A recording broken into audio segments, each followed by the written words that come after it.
Hi, class. To start, I wanted to talk about inclusion for individuals with disabilities. So, currently, I have a background in early childhood, and I do see a lot of inclusion happening in a lot of the childcare centers that I service.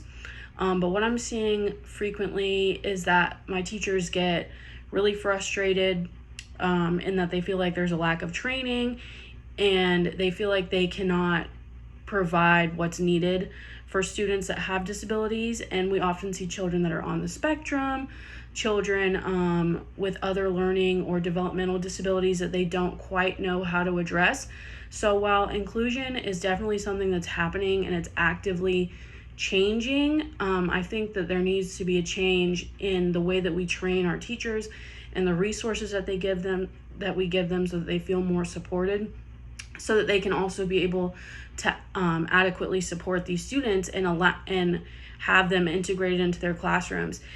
In the few schools that I have that do practice inclusion, which, because preschools are privatized, this is something that's kind of at the school's discretion.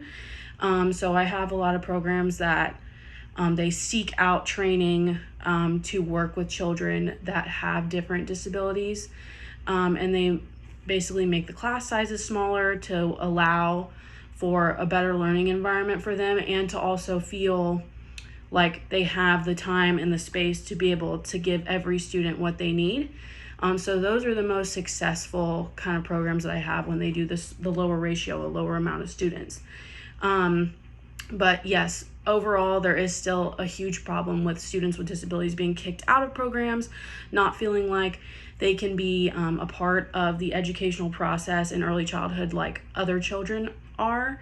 So I really think the lack of training, awareness, and just overall support for teachers is a big issue when it comes to inclusion. And there's not enough push in this industry, since it's so privatized, for schools to accept and maintain and keep these students in their programs.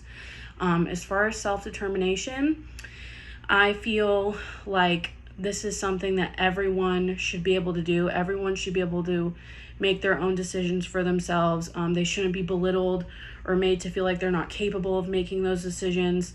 And I think this also kind of falls within that dignity of risk. Like, even if we don't feel like an individual can make the best choice for themselves, it doesn't mean that we can take that away. And it's just wrong, and it's a violation of rights. So for self-determination, I feel like we have a lot of work to do in that area.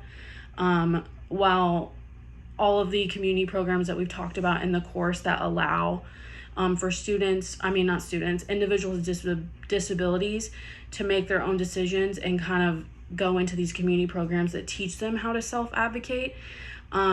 While that's still a work in progress and there are many programs for individuals with disabilities in the community, I think that there needs to be more, and there needs to be a larger push for it from the government. And, even on the county level, like, they could use more money or allocate more money to help those individuals be able to be successful in self-advocating and making decisions for themselves. And then respect, I feel like on a societal level, that there's still a significant issue with how we treat individuals with disabilities. You can definitely feel that people are judged or treated like they're incapable of doing certain things, or that they don't deserve to have like real relationships with people and conversations that other adults have. So it's really sad to watch. And even in my profession, there's so many people I work with that sometimes are so hesitant to work with kids that have disabilities. And it's kind of sad to think about, because everyone deserves respect regardless of how they were born or the disabilities that they have, because that's something that they can't control.